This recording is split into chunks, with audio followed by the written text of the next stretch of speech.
This episode of Principal Center Radio is brought to you by the Project-Based Learning Network. Dr. Amy Bader, the director, is a professional curriculum writer and the leading expert on standards-based PBL. She trains teachers how to write high-quality PBL units in the Project-Based Learning Curriculum Developer Certification Program, and she teaches leaders how to implement successful PBL initiatives in the Project-Based Learning Instructional Leader Program. Learn more at principalcenter.com/PBL. Welcome to Principal Center Radio, helping you build capacity for instructional leadership. Here's your host, Director of the Principal Center, Dr. Justin Bader. Welcome, everyone, to Principal Center Radio. I'm your host, Justin Bader, and I'm honored to welcome to the program Dr. John Almarode. John is a best-selling author and an associate professor of education at James Madison University, where he holds the Sarah Miller Luck Endowed Professorship. He received an outstanding faculty award from the State Council for Higher Education in Virginia in 2021. And before his academic career, he was a math and science teacher in Augusta County, Virginia. And he is today the author, often with John Hattie, Doug Fisher, and Nancy Frey, of more than 29 books, including their latest, The Illustrated Guide to Visible Learning. And now, our feature presentation. John Almarode, welcome to Principal Center Radio. Hey, thanks for having me. I am thrilled to be here. Well, I'm excited to talk about the book because this is the latest in a series on visible learning that's intended to, I think, really build our capacity as a profession to understand so much of the research that is out there that often we don't fully act on. And I know this is a visual guide, an illustrated guide to visible learning. So I wonder if we could start just by talking a little bit about the idea of visible learning, because I think we've all heard of, John Hattie's work, we've heard of meta-analysis and effect sizes, but take us into the basic idea of visible learning. Yeah, it's a great question. Although the title itself offers a hint about the idea behind visible learning, John Hattie started it out as a hobby.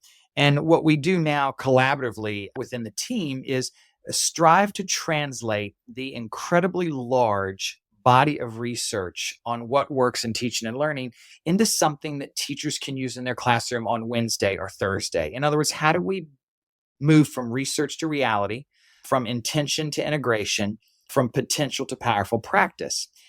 And so meta-analysis seems like a pretty good place to start because it's a study of studies. And so it collects it all together. So as a classroom teacher, I don't really have to read every study there is on homework, or every study there is on phonics instruction, or every study there is on fill in the blank of whatever influence. And so pulling together meta-analysis gives us this big view.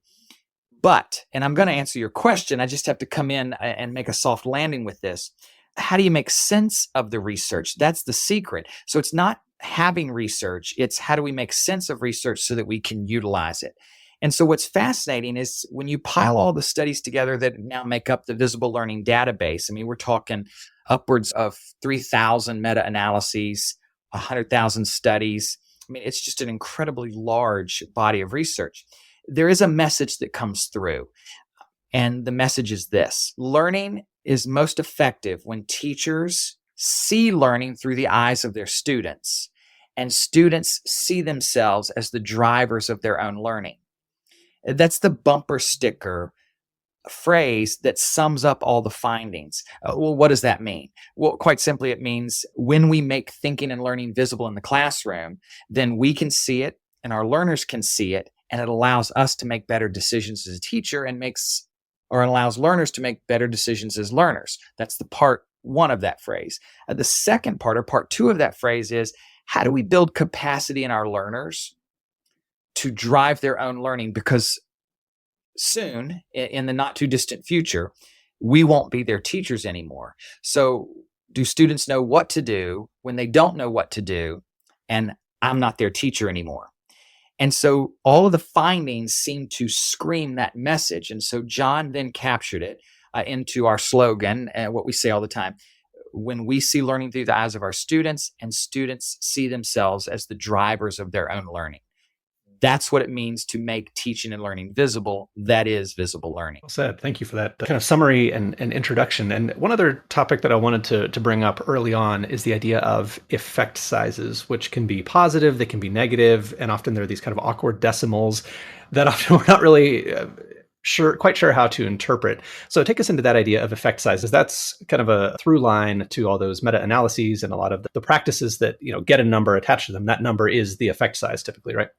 And at the fear of oversimplifying, and so what I'm about to do is a very simplified approach to effect sizes, and because there are those that devote their entire careers to the statistical analysis and study of effect sizes. But essentially, for the purposes of our conversation, we can say that effect sizes measure change between time one and time two. So we measure learning at some time in history or some time in the year, and then we measure it again and we look at the difference.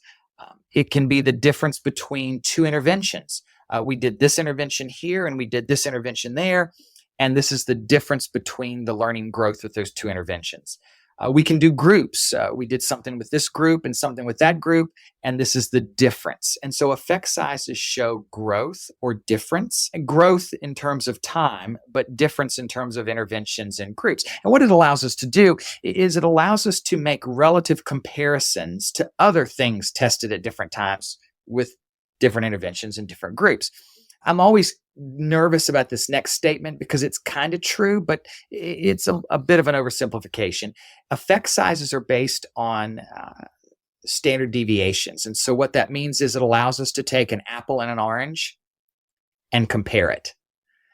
Because oftentimes, and if you're listening to this podcast and as well, sometimes in education, we compare apples and oranges. We compare two things together that are in completely different contexts with completely different learners.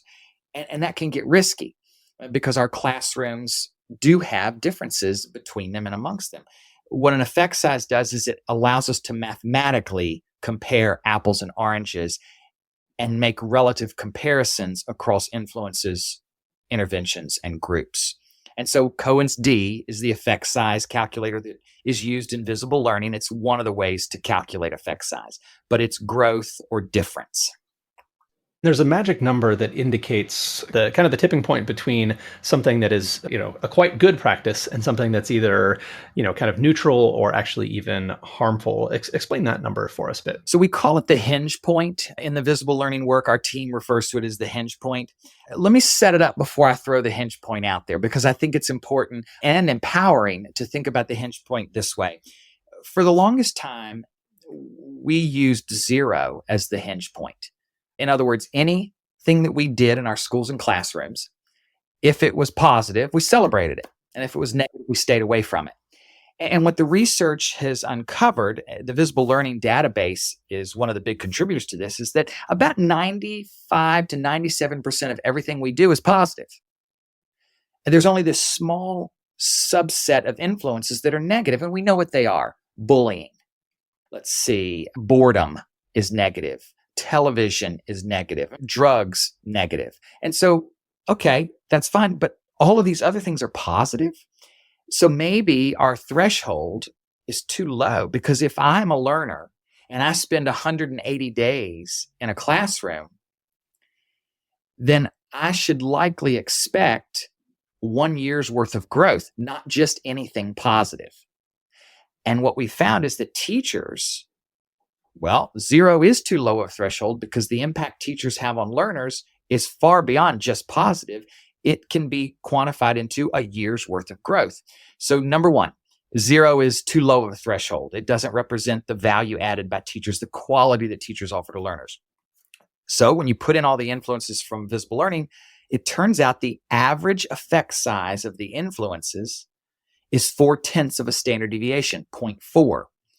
And so in the visible learning work, what John and the rest of the team will say is 0.4 is the average effect size of everything in the database. And so anything above 0.4 has the potential to accelerate learning. Anything below 0.4, it still moves learning forward, but not as much as those above 0.4. And then, of course, 0 and negative still do not accelerate learning. So that hinge point is 0.4. It's the average effect size of everything in the database. So then we can talk about influences as being above average or below average. And then we can also talk about those that are negative. So it is the hinge point for that relative comparison. Having that hinge point allows us to compare what we're doing to kind of default practices or just, students maturing as time passes, as the school year unfolds, with the idea that we can kind of stack the above zero point 0.4 practices, or the best practices that we could, and avoid the negative practices entirely, maybe do less of the below zero point 0.4 practices if we have a better alternative, and get dramatically better results. Is that how it works? Is that a real thing that we can do? Yes and no. Certainly, there are those effect sizes that tell us maybe you should look here in terms of interventions, approaches, or strategies or influences. But it doesn't mean we wipe out anything that's below zero point 0.4. What it does, though, is it gives us information on the potential of that particular influence to move learning forward. And so the question then, is it worth the time, investment, and energy to do that? Or is there something else I can do that has the potential to move learning forward at a much higher rate? And so the message is never to go through and create a list and hang it on the wall and say, all right, in this school, we only do these top 10. No, because there are some strategies, influences, and approaches that are not above average, but they're a vital part of what we do. And they're there. We just have to be aware that when it comes to accelerating student learning, they don't have the highest potential return on investment that another one does. And so, yes and no.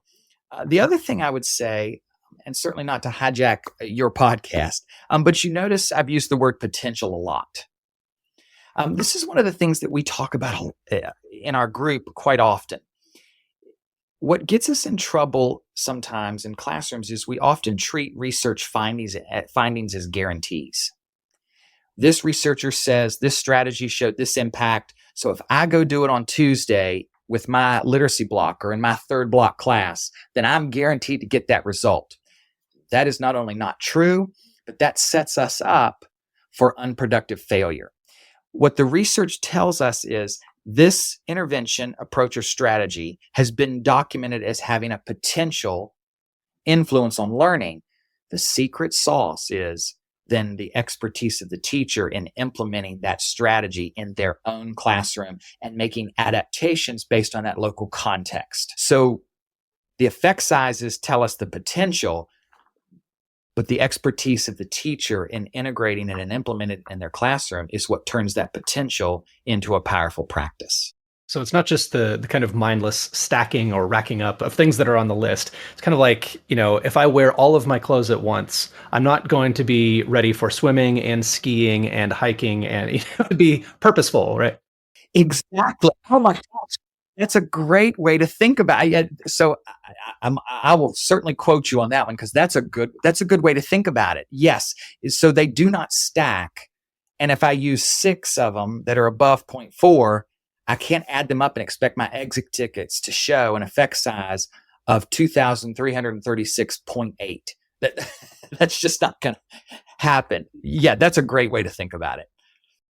Yeah, and I've seen some claims, not using visible learning, but using other approaches, of just unfathomable growth, like multiple years of growth in a couple weeks. And I think we always have to be skeptical of claims like that rely on some sort of stacking or some sort of extrapolation from, a little bit of rapid growth.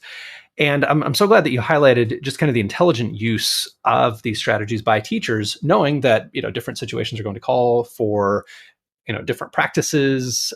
Sometimes we're going to do things that maybe are not the best in the world, but there's a practical reason to do them. What I wanted to ask about was lecture, because lecture, I think, if I recall, has a not super impressive effect size, but, sometimes we do need to give lectures to some extent. Tell us what you found about lecture. You're going to love this. So when we update the database, because meta-analyses are produced all the time, and so every year we update the database with the latest research publications to zero in on the effect size as it is today. What the research has said, what the research does say, but not what the research will say in the future. Lectures, all right, here we go. It's negative. It's negative now. It wasn't negative before, was it? Was it positive at one point?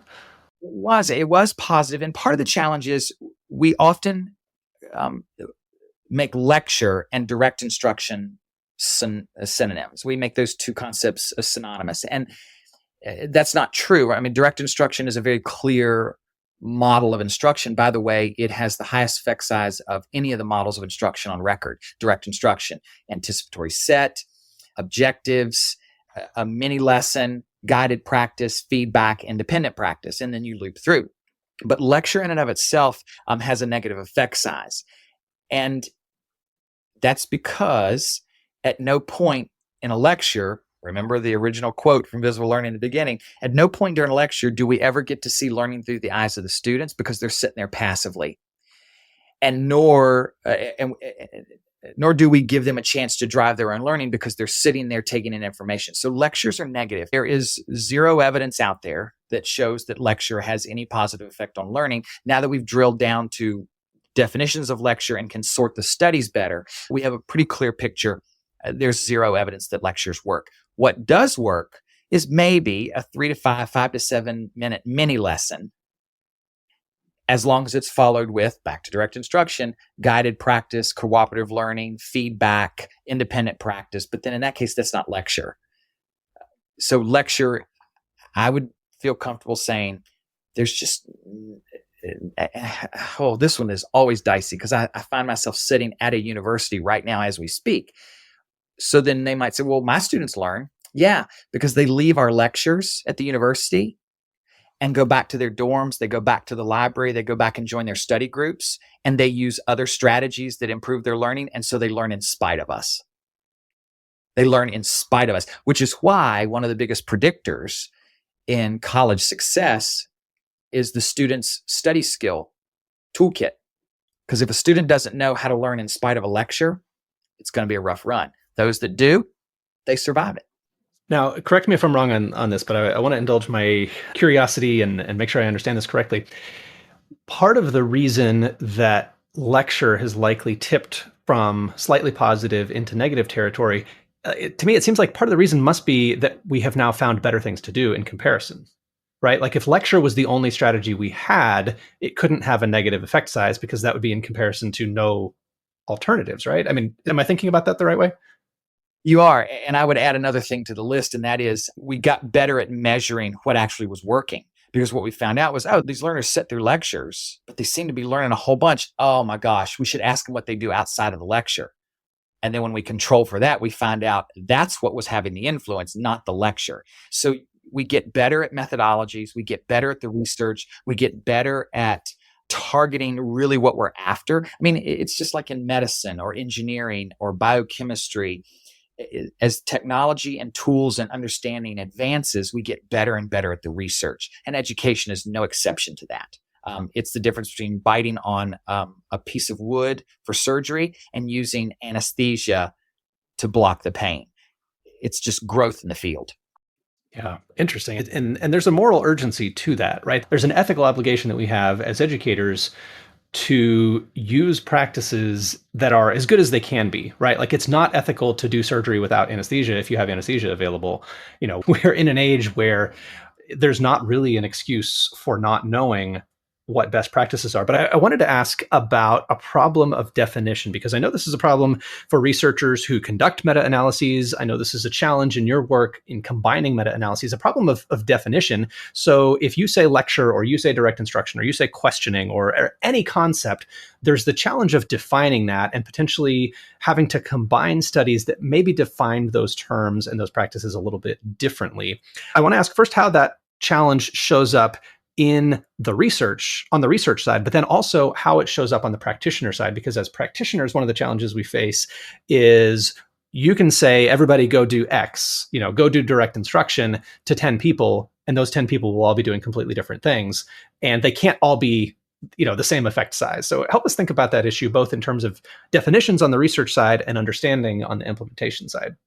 I love that question because there are some criticisms about the visible learning research, and some of them are rock solid criticisms.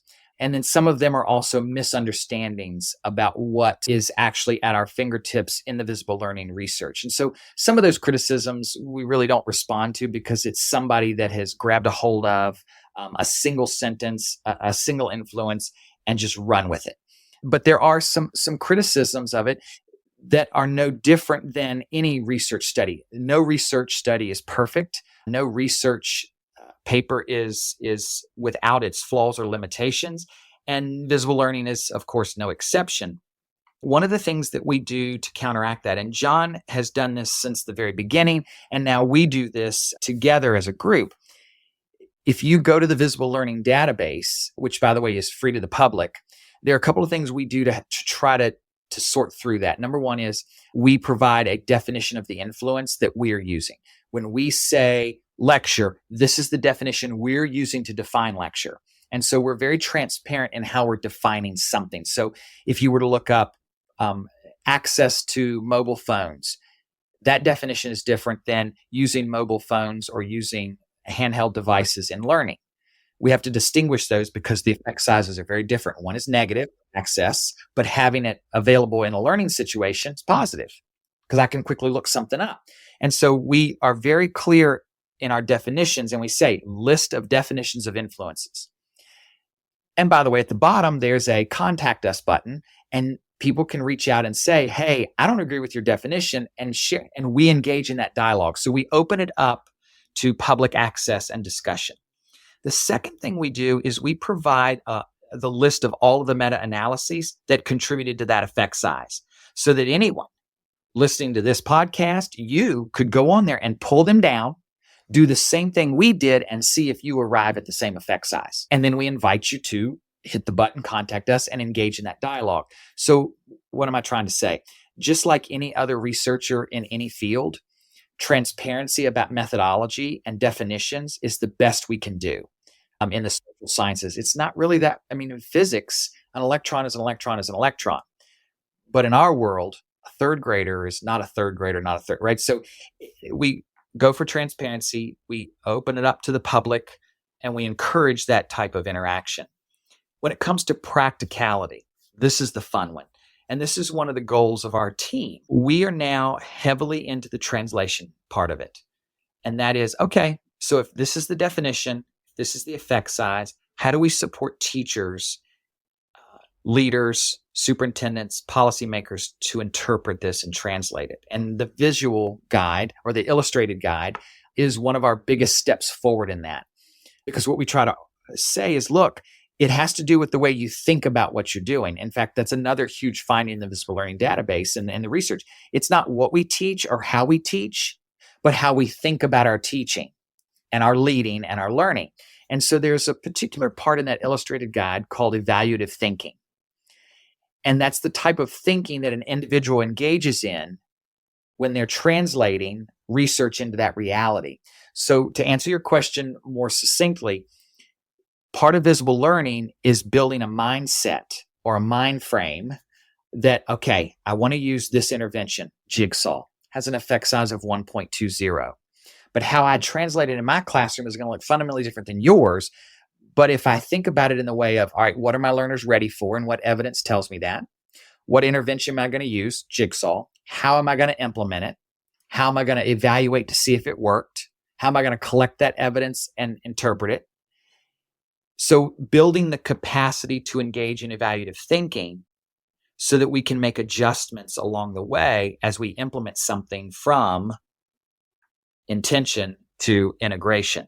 And so from the practical standpoint, it's the expertise of the teacher in building that capacity to make those fine-tune and gross adjustments or course adjustments that need to happen for my unique setting. That's such a better vision than what I think we often do, which is kind of collect buzzwords. And I remember that feeling as a teacher, as a principal, like you want to say the right things. You want to be on the right bandwagons, but sometimes we oversimplify that and we say, well, I'm just doing, here's the list of things I'm doing. I read them on a list. I saw them in a book. I heard them at a workshop. So I'm just going to stack up as many of those buzzwords as I can. And I really appreciate the way you articulated the nuance of implementing. And I wanted to ask about the format of the book in particular, because this book is somewhat unusual among books for professionals in that it has an illustrator. Talk to us about who that illustrator is and what she did and how that shows up in the book. She's amazing. And she takes thinking and translates it into visual images along with the copy or the narrative that goes with it to help us make sense of those complex ideas. Imagery has its own effect size. It's a little bit above zero point 0.5. And so we know that images help. Imagery has a high effect size. It's much better to put a picture, say a photograph from Dorothea Lange up and have students ask questions, comment, and discuss it. 0.5, classroom discussions 0.82, asking questions 0.59. I mean, so there are all different ways. That's much. So we thought, well, let's create an illustrated guide, because at the end of the day, the visible learning work can be incredibly dense and overwhelming. And so the illustrated guide had two purposes. Number one, distill it down into its core ideas. And number two, make it accessible as an entry point for anyone that wanted to. Now, you can't stop there. You just dig deeper where you have the greatest need or desire or interest. And so the format was to provide a visual representation that went alongside the concepts, ideas, and I guess theory behind the work. Enough information to get going, but then also where to go next in terms of the direction. So it's why it's broken down into big message, the 4 key concepts or 4 key messages of visible learning, and then what we would call our signature practices, things that you would see in schools and classrooms that were truly implementing the work. One of those, of course, being evaluative thinking, which is the adapting of the work based on the local context. And so the illustrated guide, I mean, that illustrator is phenomenal and has done several of our books, the playbooks, to bring those concepts to life. Yeah, and tell us a little bit about how you work together. So Terrell Hansen is the illustrator, and she, I know, does a lot of kind of live note-taking in workshops, right? Like she'll take notes for a group. Is that right? She will. And so at the annual Visible Learning Conference that we are just coming off of this summer in San Diego, she was there and would visually represent many of the sessions. When we're working on books, what we do is we send her the narrative. Literally, and I wish I could share my screen with you all because I would let you see it. I mean, it is literally a stream of consciousness about concepts. She draws it, and then we fill in the narrative and tighten it down with our copy editors and our editor. And that's how that works. Now we go back and forth because there are times she'll represent something visually and we'll be like, well, that's really not, that visual is going to confuse it, or that visual doesn't go far enough. Or she'll do something and our response will be, oh my gosh, that's amazing. We go change the narrative to better align with her drawings. And so she helps our thinking just as much as she helps bring it to life for those outside of the visible learning work. I'm jealous. She's awesome. Also, she's a great human being. I would be remiss if I didn't point out she's also an outstanding human. One thing you mentioned that I wanted to ask more about is the signature practices that are embedded in the book. Tell us a little bit more about those. So when you go to the doctor practices medicine, a lawyer practices law. And so they have this collection of things that they do, but what they pick and how they do it depends on the individual sitting in front of them or the particular case that's being handed to them. And so what we thought would be helpful is to take the 4 key messages from the visible learning research, and not the seeing learning through the eyes of the students and students as drivers of their own learning. That's the theme. The 4 key messages are things like students should drive their own learning, culture first, learning second, know thy impact, and collective responsibility. Those are the 4, I guess, big messages, the 4 main pillars of visible learning. But then there are all these practices that you would observe in some form in a school or classroom that truly was implementing the research. So one of them is belonging and classroom culture. If we're really going to implement what works best, we are going to ensure the signature practice of promoting belonging and creating positive classroom culture is in action every day. Now, what it looks like specifically depends on the individual school, but that signature practice would be somewhere. Clarity is another one. Do students know the what, the why, and the how of the learning? Feedback would be there. Representing learning through 3 different phases: surface, deep, and transfer. So signature practices are those practices that are going to be visible each and every day in our schools and classrooms that are translating what works best into those schools and classrooms. But again, what it looks like in your environment may be fundamentally different than what it looks like in mine, but the underlying research is still the same. Those are the signature practices. There are 11 of them, and that sums up in a nice little tight package those upwards of 3,000 meta-analyses, 100,000 studies representing over 400 million students in the Visible Learning database. Love it. Certainly more research than we could hope to read in our lifetimes. So it's valuable that we have the meta-analyses and certainly the work that you and your team have been doing over many years to make this research more accessible and now to make it quite visual as well. So the book is The Illustrated Guide to Visible Learning, an introduction to what works best in schools. John Almarode, thank you so much for joining me on Principal Center Radio. Thank you for having me. This was great. I appreciate the time. Thanks for listening to Principal Center Radio. For more great episodes, subscribe on our website at principalcenter.com/radio.